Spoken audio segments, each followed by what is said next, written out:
妻と彼女の男性友人が郊外の車の中でセックスしているところを見つかり、事故に遭った。医者は彼女の足を救いたいなら、すぐに手術代30万ドルを用意しなければならないと言った。この話を聞いて、私は青年男性として激しく泣き崩れた。妻はこの町で最も有名なダンサーだ。彼女の足は整形と名声の源だ。もし足を失ったら、彼女に生きる意志はなくなるだろう。だから、後で足を切断するときは、どうか優しくしてください。病院に駆けつけるや否や、私は途中から浮かんでいたシャークを早く拭い去った。妻のベッドのそばにひざまずき、ドラマチックに泣き叫び始めた。オラナ、どうしてこんなバカなことをしたんだ。秘密のデート場所は、少なくとも安全なところを選んでくれればよかったのに。私は構わなかったんだ。あなたが無事でいれば、他のことは何も気にしない。こんな恥ずかしいことをして罪悪感に苦しんで、自殺までしたくなるようなことはしないでくれ。そばにいた看護師は感動したような表情をしていた。おそらく、こんな献身的な夫を見たことがないからだろう。医者が近づいて私を引き寄せ、厳しく言った。早く手術台を集めてくる。まだ彼女の足を救える。私は即座に立ち上がった。そうだ、お金だ。すぐに義母に電話をかける。私はテイラー夫人の番号をダイヤルした。お母さん。すぐに30万ドルを振り込んでください。オラナの治療に必要です。何の治療に30万ドルが必要なんだ？私をバカにしているのか？告訴するが1ドルも渡さない。無能な男め。消え失せろ、聞こえたか？でもお母さん、これは本当のことです。本当なんてクソ。ピッピ。テイラー夫人の大声は電話のスピーカーから全員にはっきりと聞こえた。特に最後に電話を切る時のピッピッという音は、私は口角が上がらないように頑張りながら無力に医者を見た。医者、お金がないんです。妻は何よりも自分の足を大切にしています。だから、後で足を切断するときは、どうか優しくしてください。この男は？救うつもりですか？と医者は妻の恋人を指して聞いた。もちろん。妻は彼をとても愛しています。彼女は義足をつければいいですが、人は死んでしまえば復活しません。必ず救ってください。それから涙を拭って真面目に言ったんでも、私の立場的には、手術同意書に署名するのは適切ではないですよね。医者は身を変えて妻を救命救急室に運び込んだ。看護師は私に同情的な目を投げかけて、急いで後に追いかけた。彼らがいなくなるや否や、私は義父にメッセージを送った。オラナの足がダメになりました。お母さんが救おうとしません。これ以上このような生活を続けられません。テイラー夫人が病院に駆けつけたとき、オラナはすでに手術室から運び出されていた。オラナ。かわいそうな私の宝物、どうしたの？お母さん、オラナは今手術を受けたばかりです。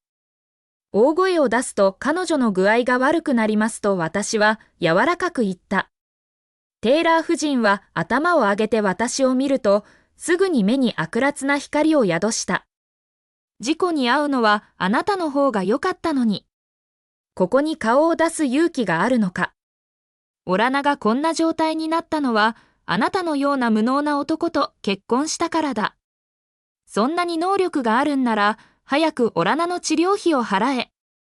私は無力に手を広げた。お母さん、さっきお金を借りたでしょ？一銭も渡してくれませんでした。テイラー夫人は突然思い出して跳ね上がり、唾を吐きながら叫んだ。嘘を言うな。あなたの口から本当のことが一つでも出るか？話が終わる前に、私はさっきの電話の録音を再生した。お母さん、オラナの足のためにお金が必要です。必要なんてクソ。救命救急室に異常な沈黙が訪れた。お母さん、私の事業が倒産した後、家のお金は全部が持っていました。がお金を渡さなければ、私はどうやって彼女を救えますか？今さら私を責めても仕方がないです。すぐにこの事態をに伝えました。あなたが恋にこんなことをしたのだろう。テイラー夫人は顔を真っ赤にして言った。彼女は爪を立てて私に襲いかかったが、機敏な二人隊の看護師が彼女を引き止めた。彼女たちは厳しい目で彼女を見ていった。何を叫んでいるの？患者は静養が必要です。どんな母親なんですか？先ほどの心からの言葉を聞いて、二人の若い看護師はすでに私の熱狂的なファンになっていた。義母を見て、彼女たちは不祥不祥と頭を振っていた。まるでこんな良い男が、どうしてこんな恐ろしい家庭と結婚したのだろうと思っているかのようだ。あなたたち二人は彼の愛人なのか？あえて彼のそばにつくなんて。恥ずかしくないのか？誰を恥ずかしいって言っているの？あなたの方が恥ずかしい。もう一度言ってみろ、度胸があるなら。喧嘩になりそうになったとき、病院のベッドから弱い声が聞こえた。お母さん。オラナが目を開けた。テイラー夫人は即座にベッドのそばに駆け寄り、彼女の手を握った。オラナ、調子はどう？まだ痛い？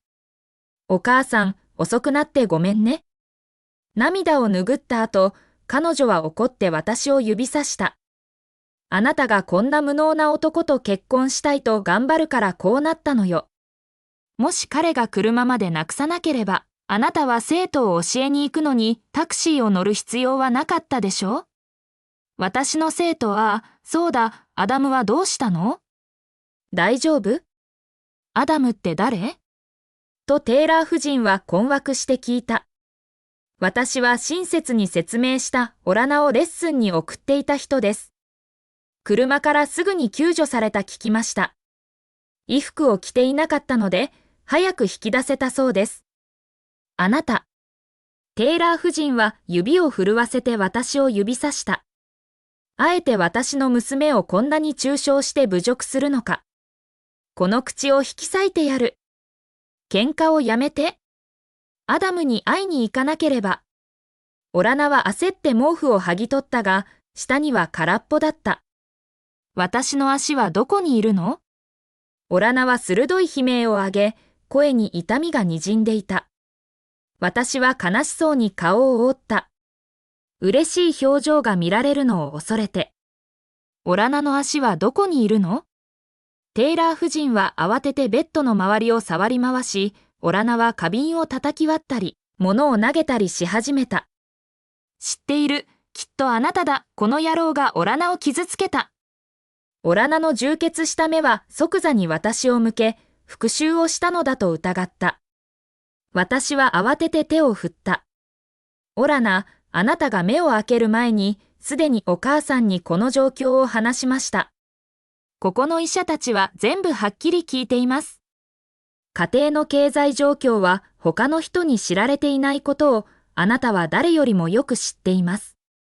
あなたとお母さんは私が事業を運営する資格がないと言って会社のお金を全部掌握しました。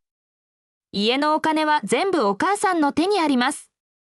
あなたの足は緊急で手術代30万ドルが必要でした。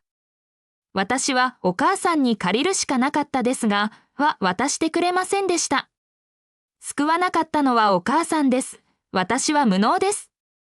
お金を用意できませんでした。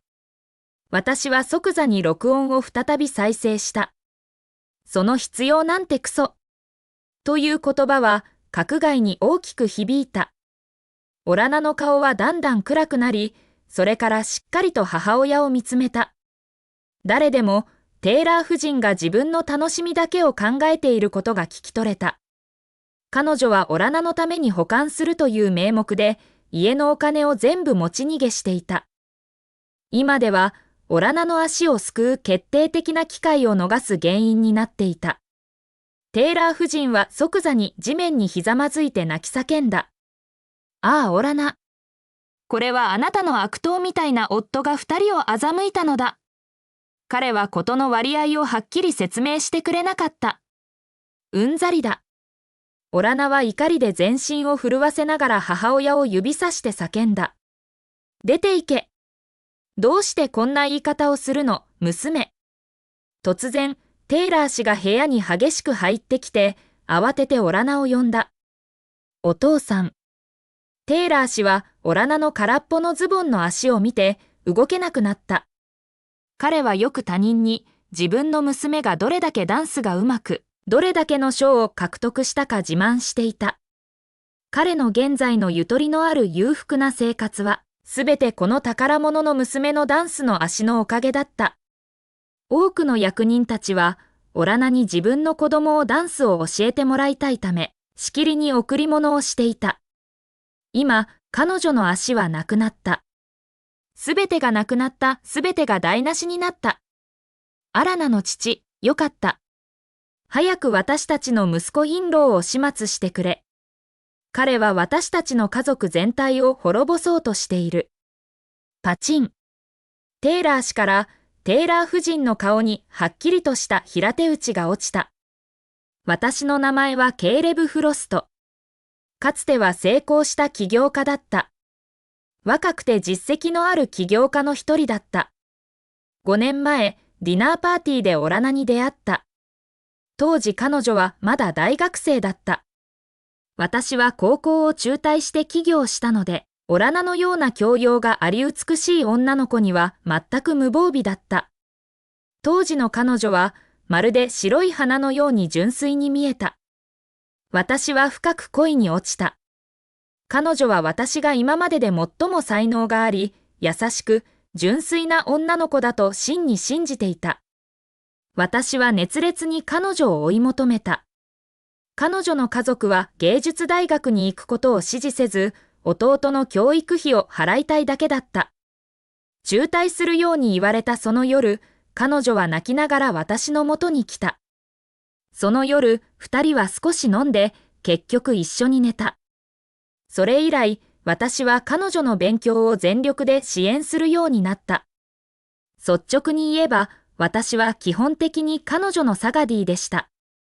彼女は賞を連発し、卒業後2年以内に優れたダンス教師になった。その後、